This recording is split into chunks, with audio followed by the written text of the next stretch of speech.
अस्सलाम वालेकुम फ्रेंड्स, उम्मीद है कि आप सब खैरियत से होंगे।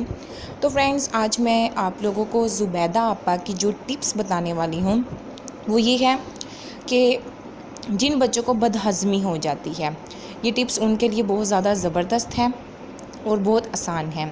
आप लोग हमारे चैनल को सब्सक्राइब लाजमी कीजिए ताकि आप लोगों को डेली हर्बल टिप्स मिलती रहें। देसी टोटके आप लोगों को इसी चैनल पर मिलेंगे।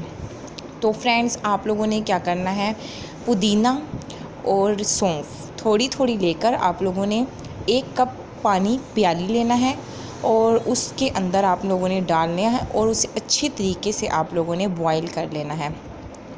कुछ देर उसको पकाना है। जब वो अपना रंग निकाल देगी दोनों चीज़ें, तो आप लोगों ने चूल्हा बंद कर देना है। उसके बाद आप लोगों ने इसको ठंडा करने के लिए रख देना है। ठंडा होने के बाद आप लोगों ने वक्फे से बच्चों को 1-1 चम्मच पिलाना है। एकदम नहीं पिलाना, वक्फे से आप लोगों ने 1-1 चम्मच बच्चों को पिलाना है। इस तरह बच्चों की जो बदहज़मी है वो बिल्कुल ख़त्म हो जाएगी। तो हमारी वीडियो पसंद आती है तो लाइक एंड शेयर कीजिए। Thank you for watching my video.